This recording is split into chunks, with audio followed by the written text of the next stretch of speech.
The world has always believed that real power comes from weapons, from armies, from war. History is filled with kings who conquered lands with swords, empires that rose through bloodshed, and revolutions that were written in fire. But what if the greatest revolution in human history was led by a man who refused to fight? This is the story of Mahatma Gandhi, a man who stood unarmed against the mighty British Empire and changed the destiny of millions. Born in 1869 in the small coastal town of Porbandar, Gandhi was not born a hero. He was quiet, shy, and often afraid, a child who feared darkness and avoided confrontation, and no one, not his family, not his teachers, not even he himself, could have imagined that one day he would challenge the most powerful empire on earth.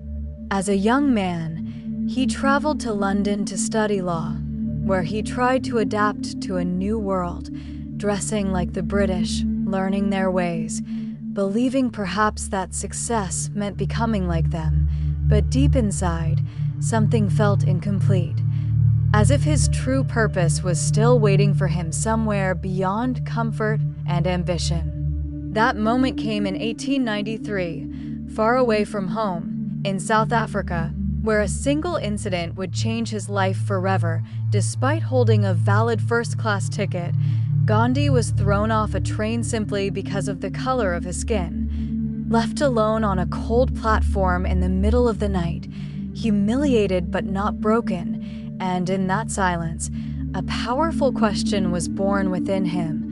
Why do people accept injustice? That question would become the foundation of everything that followed, because instead of choosing anger, Gandhi chose something far more dangerous to an unjust system. He chose resistance without violence. In South Africa, he began to develop a new idea, a philosophy that would later shake the world: satyagraha, the power of truth, where people would refuse to obey unjust laws, not with weapons, but with courage, discipline, and an unshakable commitment to justice. And as ordinary men and women began to follow him, something incredible started to happen. The system that once seemed untouchable began to weaken, because it was not designed to fight people who refused to fight back. Years later, when Gandhi returned to India, he found a nation suffering under the rule of the British Empire, where farmers were crushed by taxes, industries were destroyed, and millions lived in poverty while their own land was controlled by outsiders. And instead of calling for war, Gandhi did something unexpected. He walked from village to village, meeting people, listening to their pain, understanding their struggles, and slowly, he gave them something they had lost: hope. He dressed like them, lived like them, and spoke in a language they understood, proving that leadership is not about power, but about connection. And as his message spread, millions began to believe that freedom was possible, not through violence, but through unity and truth. The British underestimated him. They saw a thin man in simple clothes and thought he was no threat. But what they failed to see was that Gandhi was not fighting a war of weapons. He was fighting a war of ideas, and ideas, once ignited, cannot be.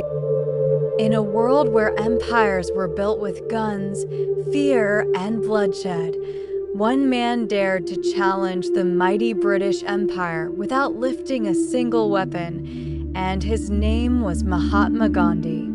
Born in 1869 in the quiet town of Porbandar, Gandhi was not a warrior, not a king, not even a man people expected to change history. He was shy, ordinary, and unsure of himself, yet destiny had written something extraordinary for him. After studying law in London, he traveled to South Africa, where a single humiliating moment, being thrown off a train despite holding a valid ticket, ignited a fire within him, not of revenge, but of resistance. And from that moment, Gandhi began shaping a revolutionary idea the world had never seen before: satyagraha, the power of truth and nonviolence, where instead of fighting with weapons, people would resist injustice with courage, patience, and moral strength.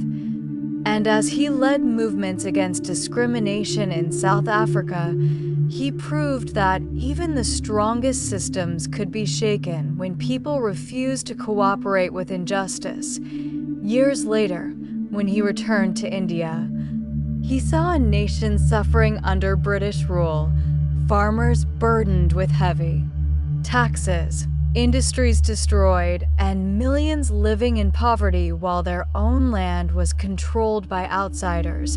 And instead of calling for war, Gandhi chose a path no one expected.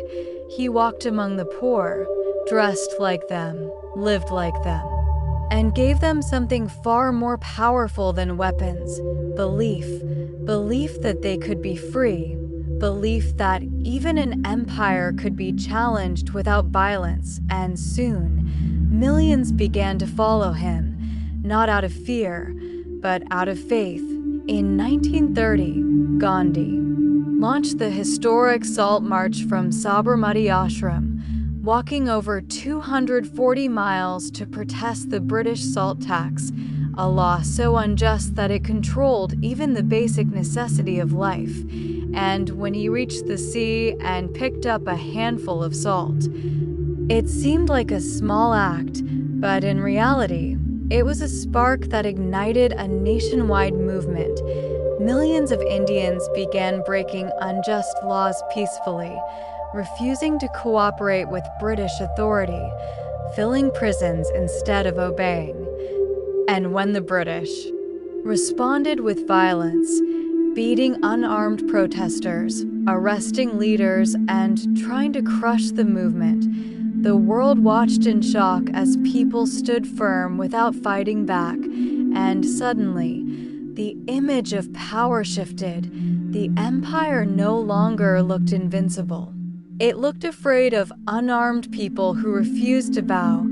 Gandhi was arrested multiple times, yet every time he was silenced, his voice only grew louder, spreading beyond India and inspiring leaders like Martin Luther King Jr., who would later use the same philosophy to fight for civil rights in America, proving that Gandhi's ideas were not just for one nation, but for the entire world.